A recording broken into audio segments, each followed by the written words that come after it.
Welcome to the Exara Exchange, where we see beyond simple. 2020 has been a once in a century type of year with a pandemic that has instigated, exposed, or solidified global trends. Today, we're going to be looking at democracy and institutions through the lens of protests, elections, and the digital world, and issues of multilateral concern. Joining me straight from Moscow is Alexey Uvarov. Alexey is a PhD student at Moscow State University and an expert at the Center for Crisis Society Studies, which you can check out through the link below. There's been a flare-up of protests all around the world. What are some of the most influential protests that we've seen this year, and why would you say that they happened in 2020? There are several protests which we observed through the year, and they were quite different. The first one, protests in Hong Kong, which were quite interesting because they were traditional protests with civil society, a strong civil society, using different technologies against the state. A long story which ended up quite dramatically for the civil society and good for the state, but still a traditional protest in which people, citizens, use some technologies and instruments to confront the state, and the state finally overcome it. But after it, we witnessed the threat of the virus, the COVID-19, and we saw that in February and March, there was a kind of decline in protests from the world because people were too afraid of this new threat. They knew like only a few things about it and just thought that virus threat is most important than the threat of the government. But we see that in April, this has just changed, and people went out back in the streets saying that, well, we understand all the things happen in our life, that the virus is strong, that we have like dozens of people are dying now in hospitals, but still the threat of government actions is the same way strong, even not stronger, because nowadays those people who come into streets face both challenges, the challenge of spreading or even receiving the virus, and at the same time the challenge to or threat to be sometimes wounded by police actions or punished by the state. But still they go into streets and face all these challenges because they think that the threat of somehow, I would say, bad treatment of their rights is much more important than the threat of virus. And that's interesting. Also, I've observed several research on the issue whether these meetings, the streets, are vulnerable to the virus spreading problem. And what I observed, I guess the RAND Research Center did such work. They found out that there is no any kind of connection between the protests and the like virus spreading, and hopefully that's it, and it's not really a big problem. But still we see that first we have traditional protests like in Hong Kong, then we see the anti-lockdown protests in Germany, in even Russia, in North Ossetia, in US for sure, and many countries, because people are affected by the consequences of lockdown. They're losing their jobs, they're losing their businesses, they're losing their money, and they even could lose their, not I would say families, but their families are starving because of all this economical crisis happening nowadays. So anti-lockdown protests in Germany, and in Europe, in America, in Russia. Also, protests against traditional problems like police violence, at least falsifications during the elections, because we still had elections this year. And we can say that protests this year could be divided into groups. The first one group of protests is traditional ones against not usual but traditional topics of protest, like police violence, like falsifications and stuff. And second group is this protest against lockdown measures, which are still going on in some countries, and I guess will go on next year. So I guess important thing is that during these protests, like in Belarus or in the United States, people try to follow the medical measures like wearing masks and even gloves, trying not to spread the virus, but at the same time going and like making some actions against lockdown measures. That's interesting because they both are following the law or like some prescriptions in terms of medicine, and at the same time they're going and protesting against their governments and the measures they think are not legal or are not following their interests. That's it. Also, I would say the interesting thing with Hong Kong protests were that people tried to use all the capabilities they had to stop the growing power of government. For example, like we're not sure about drones, but some technologies, lasers, messengers, which are not so vulnerable to internet connection, many other things. But still, all these actions were not enough to stop the government if it's too strong. And in China, it's really very strong. And we see that all the technologies we have, all the instruments we have in terms of civil society are not enough to stop the government in this point. I'm not sure whether it could be changed like next years, but now we see that the number of capabilities which the state has is too strong, and even the most modern technologies, like the best, I don't know, people in the world, like those who use them, thousands of people going to streets, all these things combined together are not enough to stop the state. That's an interesting point. Also, same thing, I guess, is about Belarus, because we have thousands of people going to streets, those who are supporting each other, those who are at least emotionally connected to one another, have those who have one strong will to change the situation, to change the political system, but still we have a strong state, Belarusian state. Of course, not so strong as the Chinese one, but still strong with all the instruments it has to stop the process. And we see that with all the technologies, with all the help, for example, from Belarusian entrepreneurs from US or Germany or Poland who are trying to help their people in Belarus, all this money, technologies, public support, even more or less extent support of European leaders is not enough to stop the government if it's really strong inside the country. And that's an interesting case. I mean, both for Belarus, both for China. Despite all the things regarding coronavirus, it's another thing, but still, we see that the state is really strong. And because we have this kind of mistake, maybe just a thought that with all the technologies we have and with all the technologies society has, a state cannot be so powerful as it used to be before. Like, of course, during, I guess, Hitler or Stalin regime, what could you even push against the crimes of the state? Like nothing. The state has an army, it has a police, secret service, other things. What do you have? Like only nothing. Now we have technologies, and we thought that with internet and with other tools, we're able to stop it, and now see that it's not possible. Yeah. Now I want to delve into this topic of technology a little more.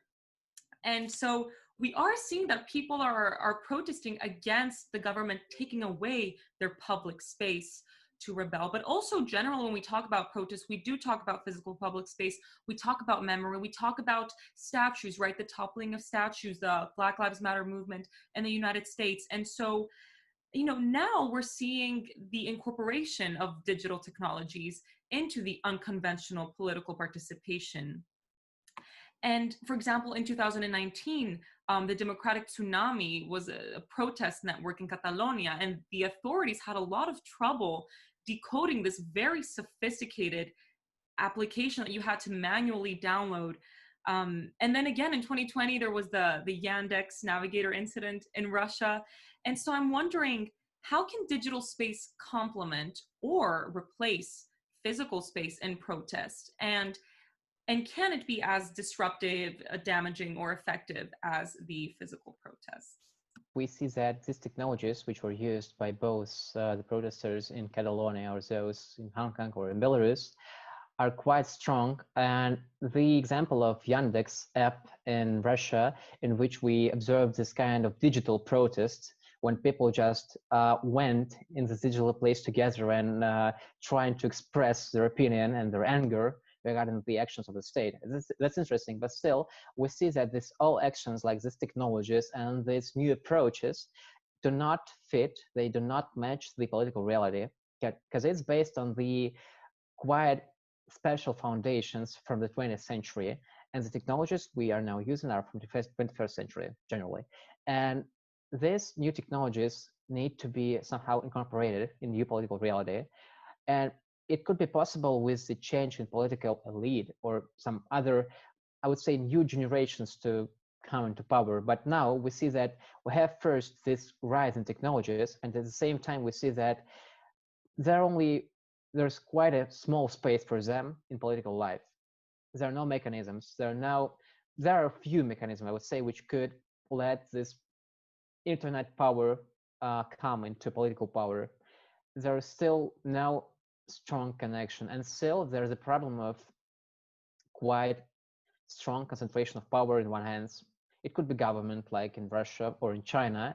It could be few corporations like United States, for example, which do hold a lot of power in terms of internet. And still, speaking of this internet instruments like messengers and other stuff, we know that the government has this opportunity to shut down the internet or somehow make it like impossible to use it in some area or district, which we also witnessed, I guess, in Russia sometimes.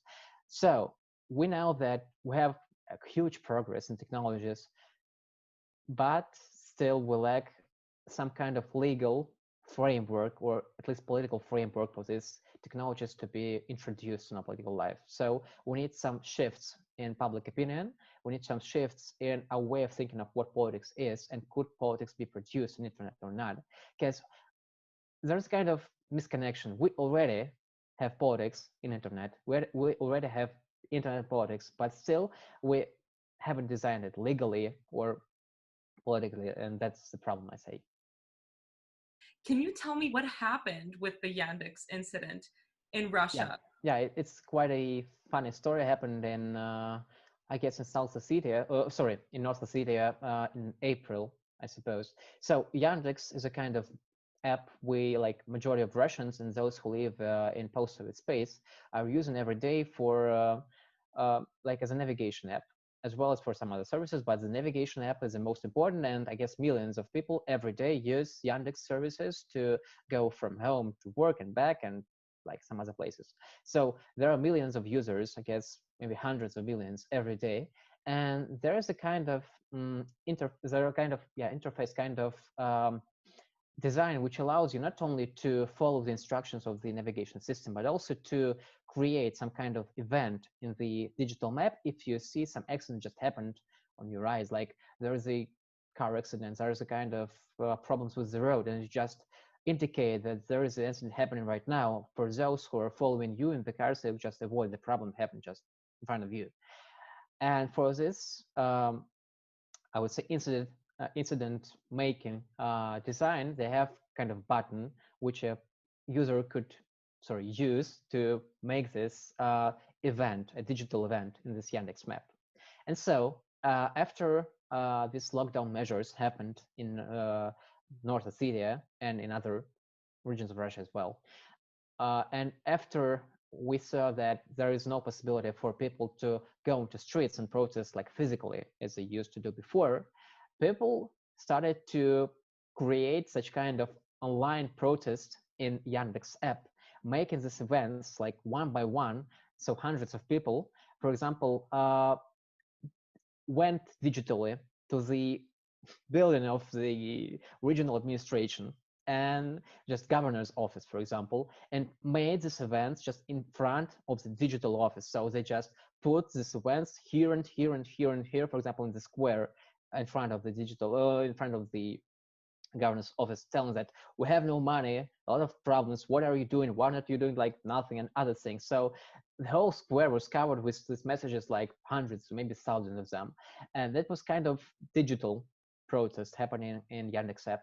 Also, we have kind of digital protests in YouTube when different speakers from opposition platform just replaced one another with the speeches and trying to somehow show their opinion on the problem of lockdowns, the problem of the support from the state. But still, we see that, first of all, I need to mention that Yandex app turned this option off after a while. It was a little bit disruptive, maybe with traffic, for instance. I'm not sure whether the traffic in terms of lockdown was quite that's also true. Yeah, was affected by these things. It was a political thing, first of all, and but after this element was turned off, still we have first our digital sources like social networks for people to express their opinion, and we see that people use platforms to show their anger, their kind of uncertainty, uncertainty and other things. And we see that people are trying to use their new instruments to somehow behave in terms of politics in the digital sphere, and that's interesting. I'm afraid that these things we like saw this summer and spring, like these digital events in the Yandex app, and both kind of digital protests in YouTube were kind of weird things which represented only the will for people to cooperate and somehow together make some action, and still a narrow number of instruments for them to provide this kind of common action internet. But I'm sure that a bit later there are going to be some new inventions or some new approaches to how to cooperate, how to make this new protest, real protest action internet, quite different from what we see before. Just one more thing, because previously in Yandex app, for example, people just did quite the same they used to do like previous year. We need to come together in some kind of square and make protests. They just copied it and make it in digital sphere, which is the same approach. Well, we need, I guess, something just special, something more than this traditional one. Now I want to move on from protests to our next topic, which is elections, but also again with the digital world. So we see the technology is everywhere and that social media is becoming political media, except for in voting. But also with COVID and the restrictions, some of us have had to change the way we vote. So what have elections around the world look like in 2020? And are we likely to see an update in means of political participation in 2021 and beyond? And I'm particularly referring to e-voting as well as any other potential technologies that we may not be aware of. Yeah, I guess we witness the same problem as we witnessed before with digital protest, because we know that we have a quite traditional technology of voting or political processes or other things we are using for decades, which is quite understandable, which is useful, which is, I guess, which like every citizen knows for sure what's like how to vote or how to participate in political life. And we see that there are new technologies, new instruments introduced and invented, which could change the political landscape. At the same time, we don't know exactly how to put these new instruments into political life. And with, for example, e-voting, we see that there is technology which I'm not sure whether it's like quite 100% stable or not, but still it exists and it could be used for political purposes. We have the technologies which allow us to make the process of voting maybe a bit more clear or maybe stable, but at the same time, we know that our current political system, not only in Russia, but generally in majority of states, has a lot of problems, like about falsifications, about the even, I would say, purity of political system. And adding one more element wouldn't be a solution at all. Because first of all, we need to find out what preferences, what I would say, what pluses are from this new e-voting system, if there are any.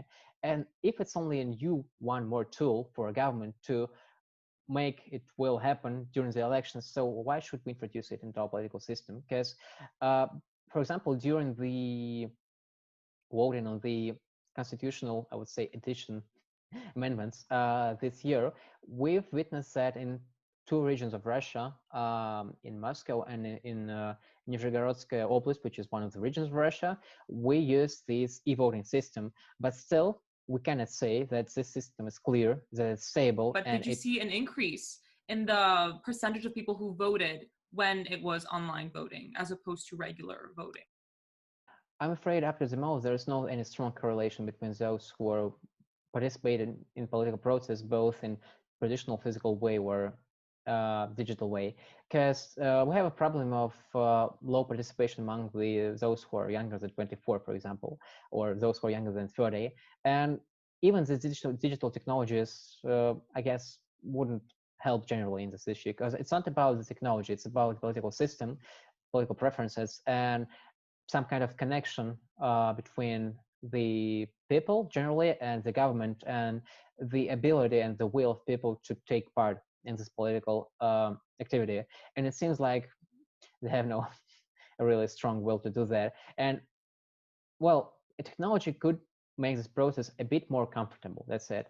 But if you're voting for kind of nonsense, or if you're not interested in this process at all, you wouldn't like participate generally, like via your iPhone or coming like physically to the voting place. That's it. Also, the problem is that sometimes this technology is designed to help the government to make its decision possible, and it's produced the exact technology of e-voting is sometimes produced by the government. So why should we trust it? Why should we take this technology with us to the next elections? Why should we think that, for example, we could observe and really make some influence on how clear these elections are going on? Because, for example, when we have this physical, like let's say so, physical elections with people coming and voting, we could try at least to somehow observe how pure these elections are, how true they are, and try to stop those people who are trying to make some falsifications. While how could we make these things possible in digital space if the government controls the mechanism which allows this e-voting process? Like, there is no way for us to do that really, and that's a problem. That's a real problem. And there is the answer to why is this gap between technology and political system is so strong. Because we need firstly to fix all these problems we have now in our political life, and then introduce some new technologies. And doing different will just, I guess, spoil political situation, but not improve it generally. So no e-voting in the short run. Yes, I guess. Well, it's not still about e-voting. It could be introduced. It could be introduced everywhere, but would it help? I guess no. The same as about, for example, this mail voting system, which was used in Poland, for example, and partly in the United States, which is also not so clear and produced a lot of problems and at least political problems, both in Poland and the United States. And we see that this technology is quite old. I mean, mail service is like quite old. Still, it produced a lot of problems in the current year. And what's different with e-voting? Just the same problem. It's unclear. It's possessed in somehow used by the state generally, both I guess postal service in Poland, and I guess it's not even a federal service, but a kind of the thing which is strongly connected to the will of state in the United States as well, as far as I know. So both systems are not so good to replace the traditional one for different reasons, but still. Now I want to move on to the general discussion about information. We are increasingly living in a cyberspace, and we are in a cyber race as well. And in a world where countries are constantly accusing each other of misinformation and disinformation, and where social media companies are being criticized for not adequately addressing this issue, who determines what is credible information? And are corporations or states in a position to do so? I don't have a kind of proper answer to this question, because we're now interested in new reality with information and with digital technologies, which do affect our life, sometimes stronger than some physical events. Even in terms of elections, because we have this political advertisement, which is based on some algorithms which are used in Facebook and other social media. And we know that algorithms are really, I would say, they could influence the political behavior of a man or society generally, and that's a problem. But we do not know for sure what are the long-term consequences of such interruption into political life or into social life by these technologies, these companies. We just know that there's a huge power in hands of those who possess these corporations like Google, Facebook, or Instagram, many others. We know all of them. And we didn't know what to do with that because we have quite old laws which somehow try to, I would say, control the traditional media like papers, television, and radio, but which could do few things with social media like Facebook and Google. And when we already witnessed some, I would say, questions with how Twitter and some other social media worked with the current president of the United States and his statements. Of course, these statements and his politics is another thing quite discussable, I would say, but still the way they were, I would say, marked in the social media and how social media made their politics towards Donald Trump, for example, is quite an interesting case because they just did what they saw as the best option, but was it the best option for the civil society, for the media generally? That's a question, because we see that this public space, as internet is becoming a kind of not private space, but not so free it used to be before. Because in the beginning of the internet, like in the 90s, maybe in the beginning of the 21st century, there was no any like one or few strong players in this game. A lot of people, different countries, just trying to produce more content and trying to cooperate with one another, making good things and interesting things. That's wonderful.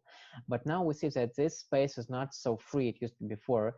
It is not still controlled by it. It just witnessing a huge influence of several players, and this influence is just growing, because it's not only about some kind of social media or some kind of even media things. It's about money, of course. And we know that a lot of people are using, for example, even me, are using a lot of applications or technologies which are so normal in our nowadays life, like some delivery stuff, some postal services, mail, like all of things we use, like the majority of things that like a normal usual man uses every day, like Europe, America, Russia, are based on these digital technologies. And of course, these companies would be happy to lose all this money or somehow share all the influence and power they have with someone another, state or civil society.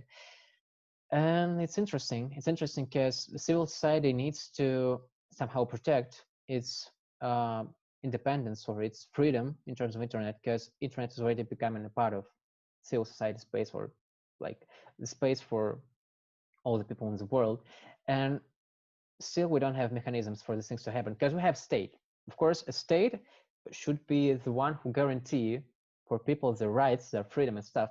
But we know, depending on the research by Edward Snowden, that the state is threatening our freedom and privacy a better way than these companies. So whom should we trust, Facebook or FBI? I don't know. The answer is nobody knows, really, because we have, for example, very strong state in China when, in terms of internet, of course, when the state just possesses and controls the whole internet sphere.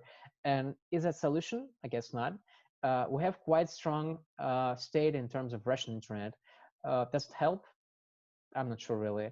We have both strong, I would say, secret services and state in some spheres in the United States, and also we have global companies which also have quite big influence.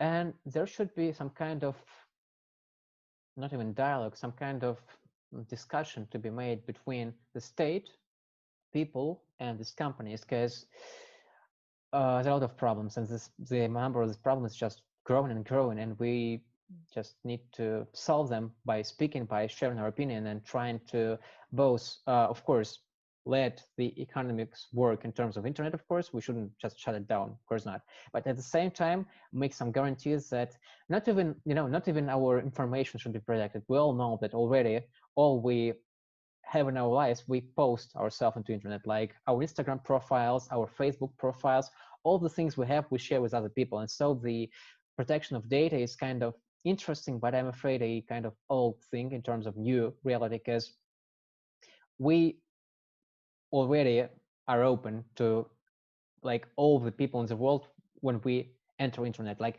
if we don't use any kind of internet technologies, it's fine, but when we're entering it, we're open. And still, it's not even about our privacy, it's not even about our pictures or our birth date. These things are already in the internet. We cannot just delete them. It's impossible. It's really impossible. But what we could do is somehow make this balance between the state and civil society and the companies.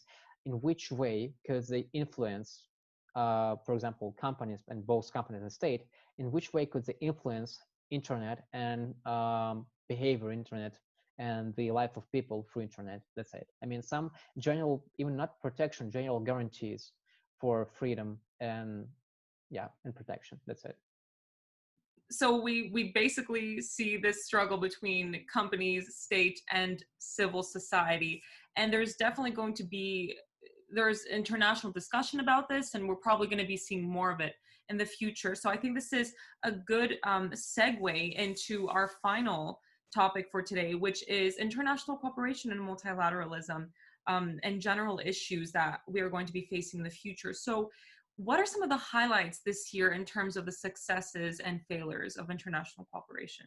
So we see a kind of interesting thing as previous years, like previous decade, many people in Europe and in Russia were afraid of globalization and the rise of global power in terms of some institutions like the World Health Organization, the World Trade Organization, many others.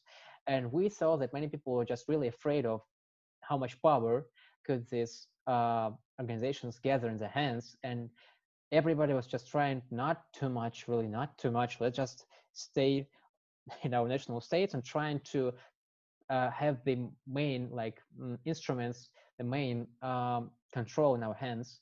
And after this COVID things happened, we just witnessed at the same time the same people, many of them, same people just said, well, why is World Health Organization doing nothing?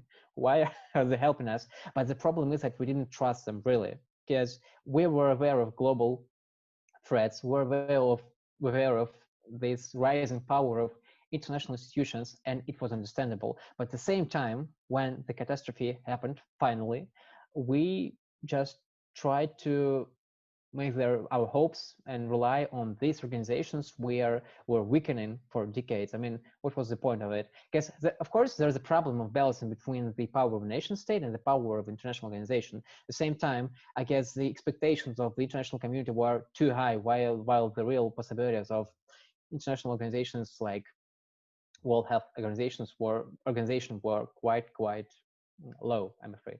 And they just showed this low capacity to really fight the pandemic. Still, of course, everybody noticed that in terms of pandemic, every country struggles itself, and it's like what we witnessed the whole year. At the same time, we saw a lot of cooperation between, well, if it could be called cooperation, let I say so, because China, the country from which the whole pandemic began, after it provided a lot of countries with medical support and a lot of doctor specialists, a lot of, for example, medical instruments and other stuff.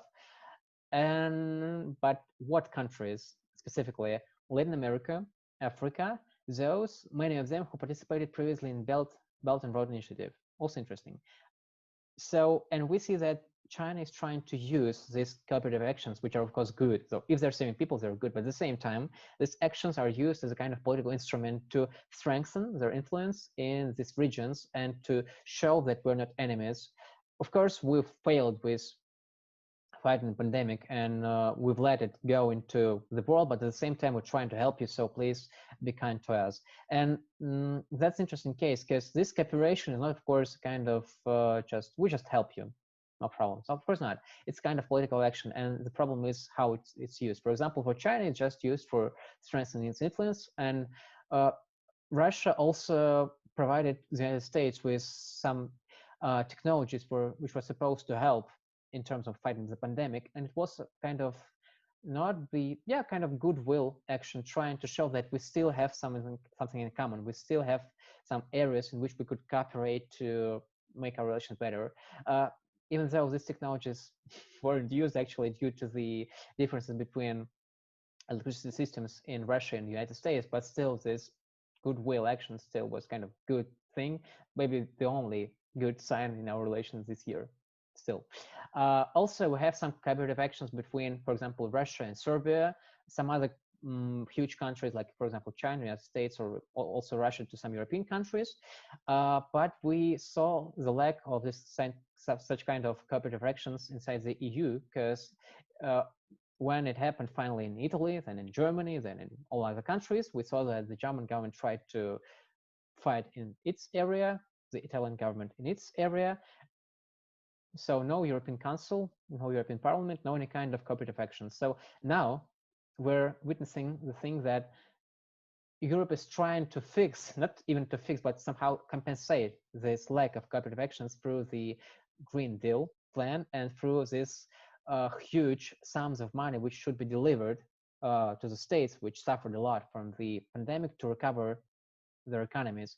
But still, it was a real lack of cooperative actions in the first month of pandemic, which we really saw. But after the first wave of the pandemic passed, we saw that a lot of different countries, scientific groups tried to cooperate to make the vaccine, I would say, making process faster. And we even saw this kind of cooperation between Russia and Great Britain, because Russian elements could, I would say, strengthen and improve the British vaccine as well. It's also interesting. And we see that, okay, in some spheres, there is a huge, strong national state, which is supposed to control its borders, help its citizens, and like making no attention to other people and other citizens, other states. But at the same time, there is still a lack and the need for global action, the need for cooperative action. And we see that for different reasons, political ones, economical ones, but these cooperative actions are happening now. And in terms of vaccine distributions, there also be some cooperative action is also good. And I cannot say there's a general shift from global world to a kind of national world. Of course not. We have some problems with globalization. We had some problems with cooperation, but still we need it. And that's the reason why I guess the world is still global and will be global, but with some differences, with some additions in terms of new reality we have. But still, it is global still. Okay, so we're still a global world with a little bit of competing approaches, geopolitical, national, or multilateral. Now, you mentioned the European Green Deal, and I want you to tell me a little bit about energy transition, because this is one of the most prominent topics that we're going to be facing in the future. Previously, we never faced such, I would say, general and global shift to green economy, because of course there were a lot of additions to the climate policy, and we witnessed that countries were trying to follow the Paris Agreement, trying to change their policies. But when the majority of countries, especially like such big countries as China, for example, are declaring that they're gonna be carbon neutral, that's kind of crazy thing. Nobody would expect that before, but still we're witnessing the situation right now. It's quite interesting. But there are several things which need to be mentioned in terms of this energy transition. Because first of all, being a Russian citizen, I'm quite interested in what would happen with Russian energy sector, because nowadays Russia is still quite influential in European market, because European market is the biggest one for Russian gas and oil as well. And what will happen if Europe in several decades or maybe in a decade will shift from oil and gas energy to a green one? That's interesting. Like first of all, whom should we sell our gas or oil? The other thing is what will be with this old infrastructure we've built for years and which cost us a lot of money, all the pipelines, like all the things we've done for years. Like what should we do with them? Because if Europe produce all the things or the green things itself, so that's going to be a big problem. Still, Russia has some opportunities in terms of new energy, I suppose, and many of I would say energy experts also think that Russian influence wouldn't be the same, maybe, but also still strong. For example, Russia is the strongest player in the sphere of atomic energy. We're building atomic plants in Hungary. We've completed one of them in Iran. There is still kind of discussion whether Russia or China or the United States are going to build the atomic energy plant in Czech Republic, which is also interesting because it's the mixture of political, economical, and technical, I would say, struggle. Yes. And so Russian is still strong in this term. Atomic energy is way more green than oil or gas. So I guess there will be some kind of need for atomic energy in future. Of course, there will be, especially for those countries which for some reasons couldn't use its, I would say, water energy or other resources which could help them with producing energy, because every country wants to be not only energy independent but also sell their energy, and atomic energy provides such an opportunity. For example, it's the reason why Belarus constructed their plant like recently. So Russia, of course, will still have some kind of influence in Europe and maybe other spheres, but still they're going to be not even decline but shift to different spheres in which Russia could be influential. Also, we understand that such players like Saudi Arabia or Qatar, or even the United States, which are now exporting a lot of oil and gas, will need to do something with that. But we also know that both Qatar or Saudi Arabia are investing like billions of dollars into green energy, like solar energy, for example, water energy, and they're doing really good in this sphere. And of course, they understand better than our. It's about their money. Of course, they understand that they should somehow shift to this green energy, and they will be able to play in this new game. I guess that their influence wouldn't be so strong than it used to be before, but still, these players are on the chess desk. They're still quite strong, or even just strong, and uh, would it help, for example, for Europe to gain finally its energy independence? I don't know, because there are still some problems with these technologies. Problems which, for example, California faced this summer when the problem, of course, you could just receive a lot of energy from the soul, from sun, but the problem of whether you're able to keep this energy quite for a long time, the answer is no. The technology is not so well designed to keep this amount of energy for longer than several like hours or maybe like half a day, and that's the problem. And still, California is quite reliant on these new technologies, and it faced some kind of problems with electricity because what to do with energy? We cannot just store it, not now, but better, of course, in future. Hopefully, this technology will be invented, but before it, uh, the shift to the new energy, the green one, could cause a lot of new problems, not only in terms of politics, but also in terms of technologies or economy, which these new countries will need to solve. And so we cannot say that it will just drastically change the whole political agenda, the whole political landscape. No, some additions, yes, some changes, yes, but this process will take some time, and I guess the players will use this time to develop and to somehow change their policies to the more relevant way in terms of new green reality. And I guess there's no going to be a kind of there's a great decline of Russian gas. There's a great decline of Russian oil.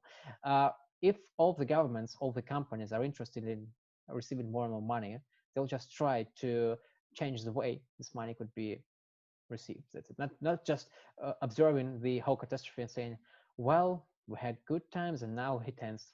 Sure not. They're trying to struggle, and I guess they'll will be able to not even hold their positions, but at least to behave well in this new race. Yeah.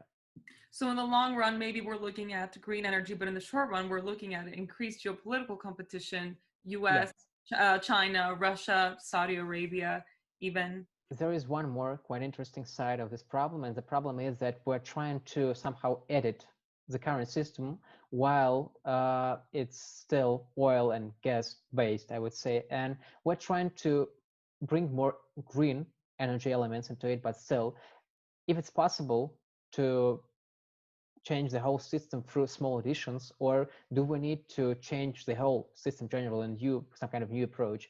Because I mean, I and my colleagues worked a bit, generally my colleagues worked a bit on a new approach to energy system and generally to the I would say society system, a new approach which is not based on progress, like economical progress, but on some kind of I would say more just distribution, the will for prosperity for everybody, and the green as a basic element of economy, not the additional one. Because now we're just adding it into economy, while we think, and that's like we made a kind of report, the Verde report, which is trying to produce some new thoughts of how this new world could be constructed and which elements could it be made.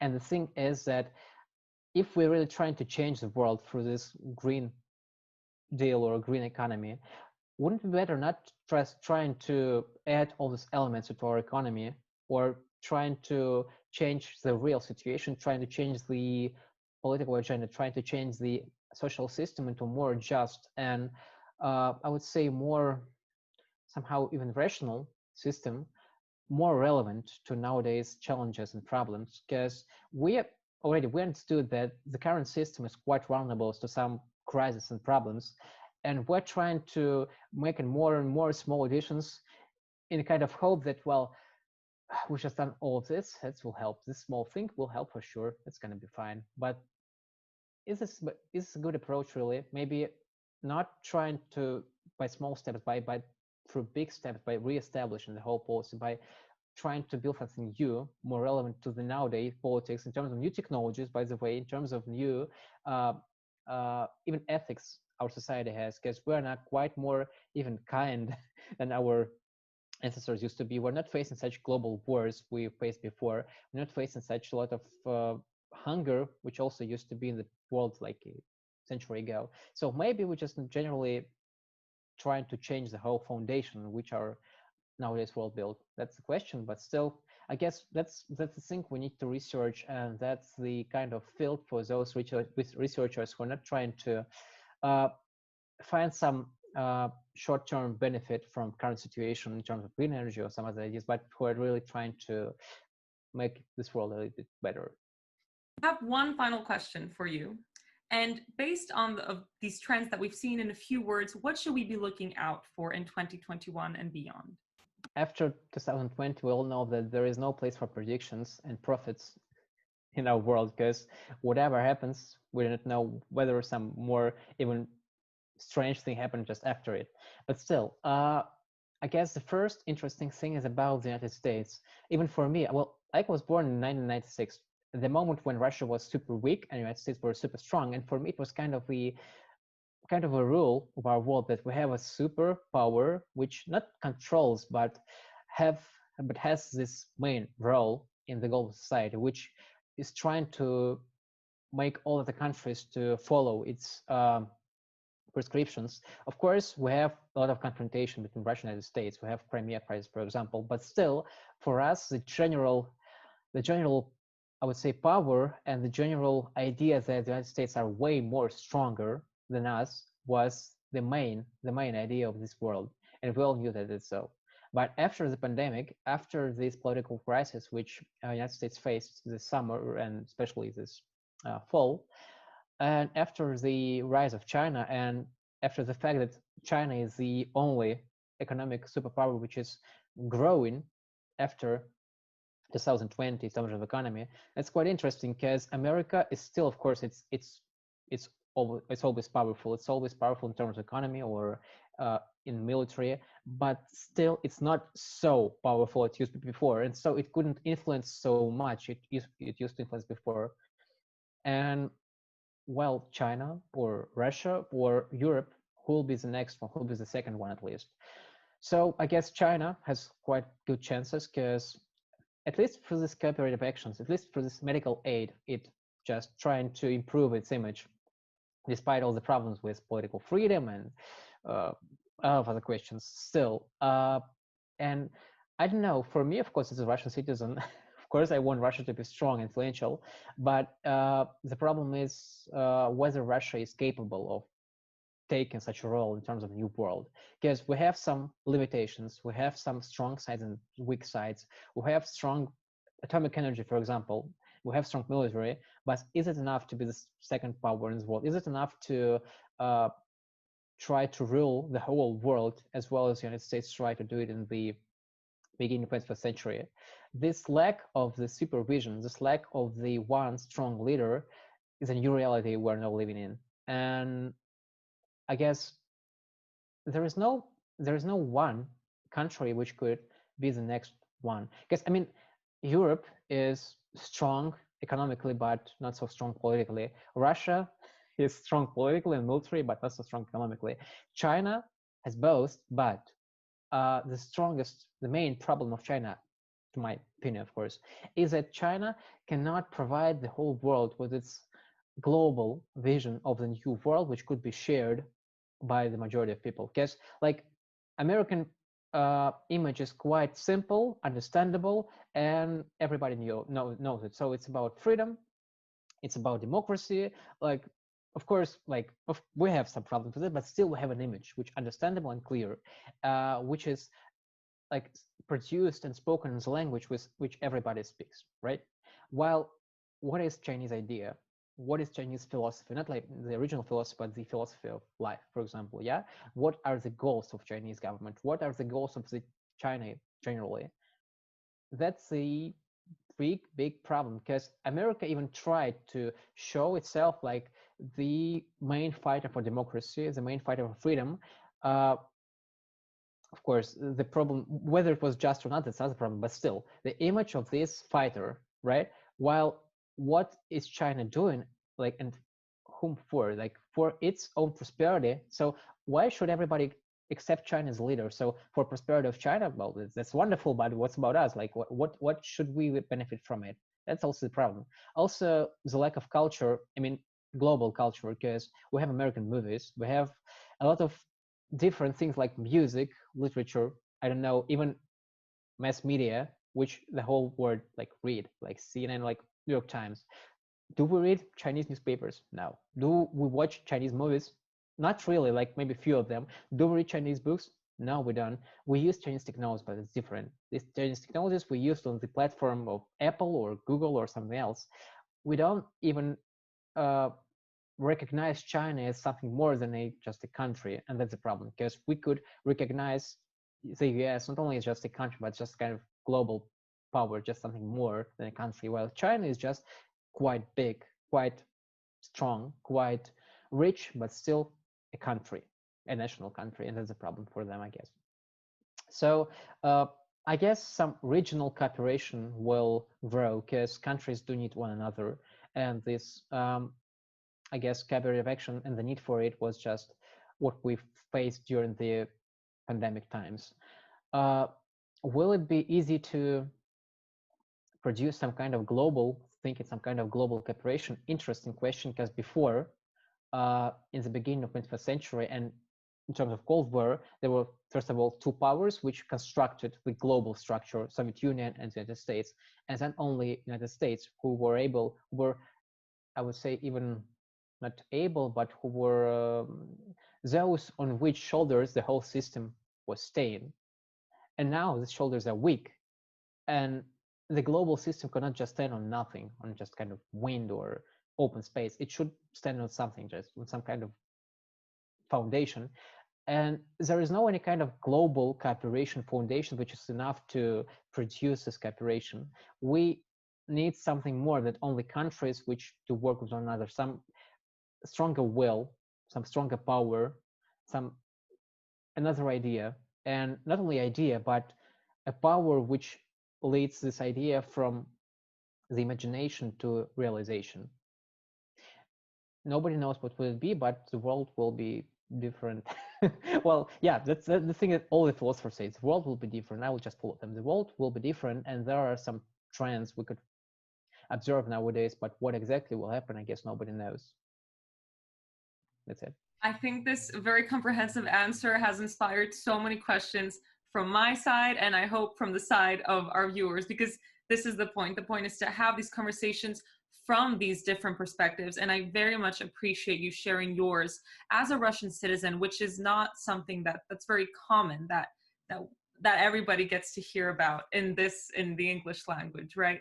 So I thank you for that, and I think that you have provided us with some ideas and tools and insight that we need to take this conversation from the video and then take it outside of the video and continue it. So thank you, Alexei, for being here Thank you, today. Dana. Thank you.